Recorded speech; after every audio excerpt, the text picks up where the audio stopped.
When I first started going on dates as a teenager, I'd heard about this idea called the free date rule, which basically advised men that they should take women on 2 unique, fancy and romantic dates, and then by then hopefully she'll be ready to be invited to your place on the 3rd date. And if you cook her a nice spaghetti bolognese, put on a rom-com DVD, then maybe something could happen between you guys on the 3rd date. The free date rule. The problem was, I would be putting in all sorts of effort with a lot of women during this time, and our romance would fade out before the 3rd date arrived. That's a nice way of saying I was going on a lot of dates but not getting laid. Remember, this was during my college or university years, so oftentimes I would hear that same girl that I was trying to court so romantically just blew another guy at a house party that she'd known for 30 minutes. Imagine hearing that.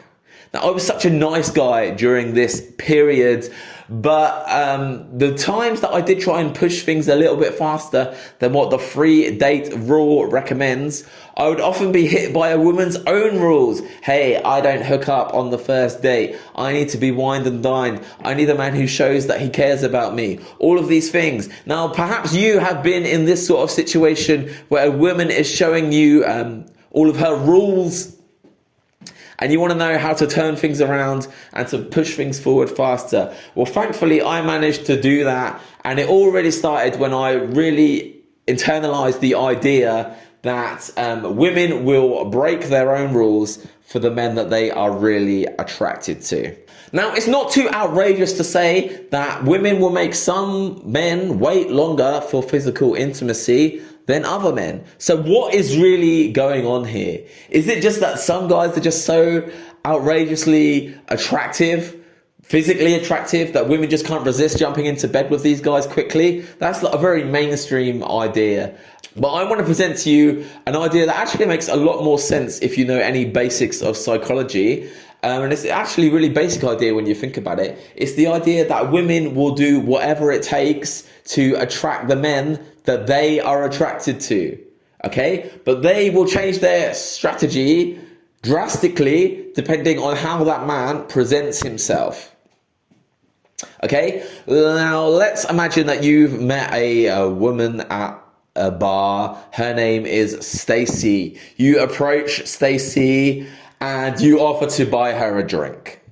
Or perhaps you're paying for her drinks for the whole night. And you guys are in a very deep conversation. You're listening to her life story. You guys have a lot of things in common and you've got a very deep connection. Later on, you invite Stacy out to dinner for the next weekend at one of the fanciest restaurants in town. Maybe you give her a kiss on the cheek and you say, I've had such a great time talking with you and I can't wait to see you again on the 1st date, and then you leave the bar, okay? Now, I'm not saying this is bad game.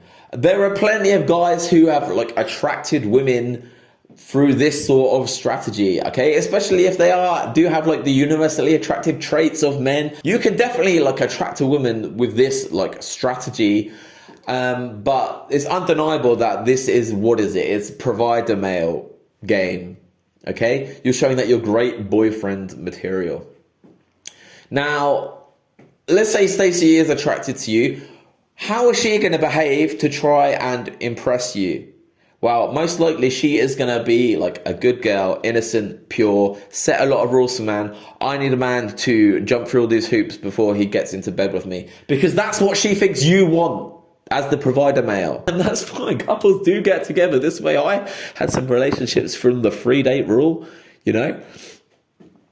But what if another guy comes into the bar the next night, but you leave the bar and he comes the same night, okay? And he's just as attractive as you, but he's a bit more confident in his sexuality, okay? He compliments Stacy on her body, okay? He's teasing and flirting with her. He's pulling her in for a dance and they're getting hot and heavy on the dance floor, and he knows how to move his hips in that way that a lot of British guys don't know how to do.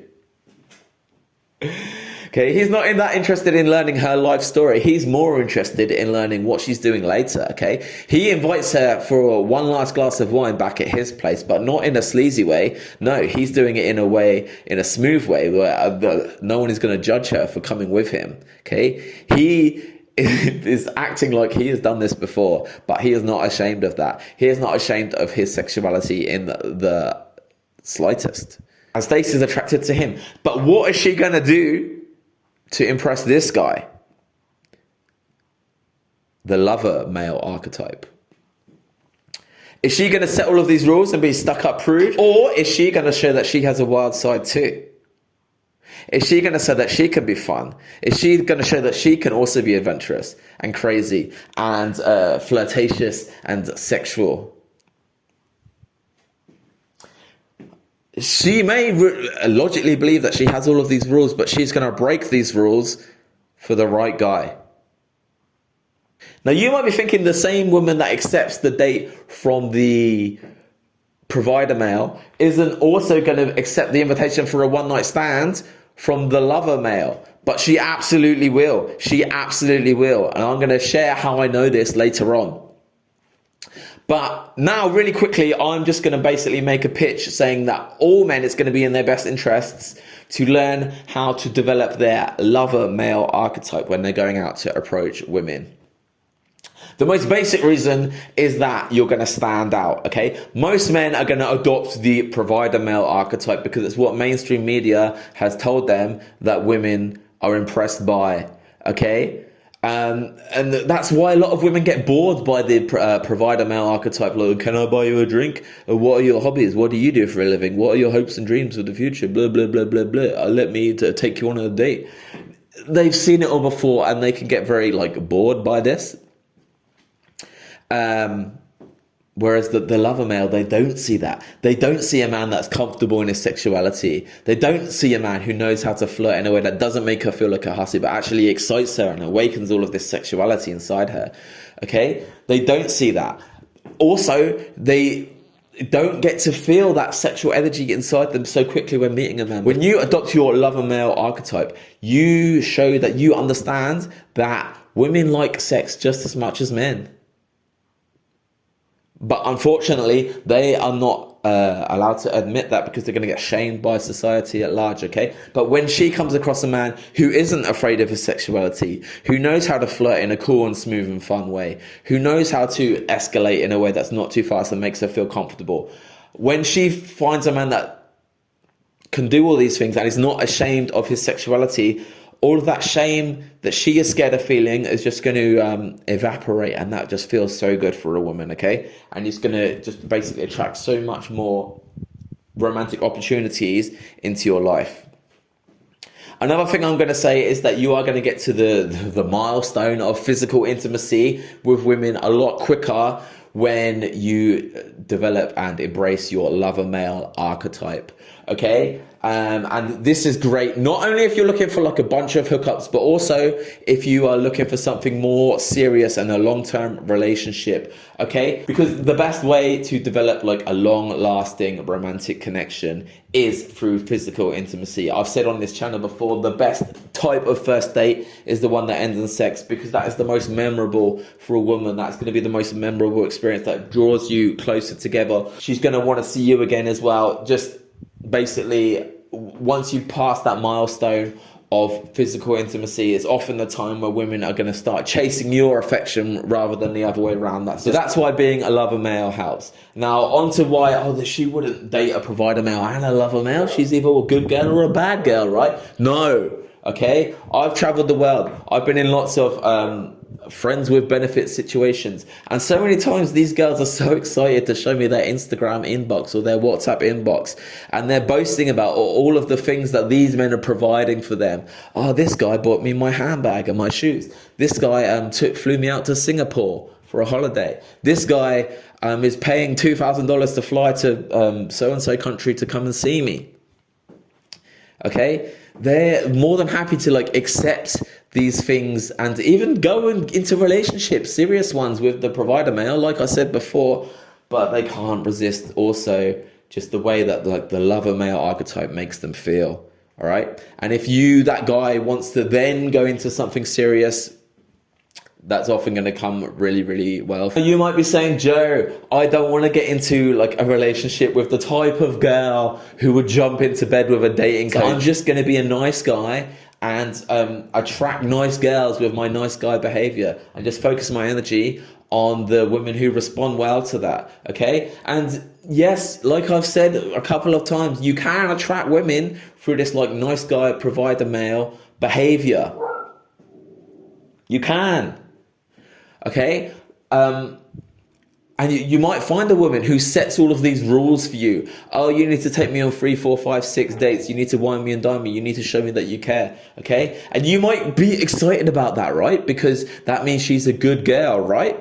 Well, not necessarily. Just because she sets all of these rules for you doesn't mean she doesn't break them for, I don't want to say guys like me, but for guys who follow the advice that I'm giving in this video. Okay, I'm not saying that there are no nice girls out there. I'm not saying that all women are promiscuous. I'm saying you need to do a little bit more to find these nice girls, other than just acting like a nice guy yourself and hoping that you find a woman who sets rules for you. Now, we could go deeper into like female psychology, why women act the way they do, and how to find like a real, true, nice girl who's pure and innocent and hasn't got a huge body count. But we might save that for another video. Right now, what I want to say is if you want to learn more about how to unleash your lover male archetype and attract women into your life so much quicker, take a look at our resource called the Step-by-Step Guide to Game in our free school group. This is going to teach you everything you need to know about how to approach and attract women in an effective way that just gets them so excited to spend time with you. You're also going to find our in-field footage, which reveals exactly how the Game Global coaches go about approaching and attracting women in all sorts of daytime environments, and all sorts of really useful dating resources there in our free school group as well. The link for that is in the description and the pinned comment. Other than that, my name's Joe. Hope you enjoyed the video and I'll speak to you real soon.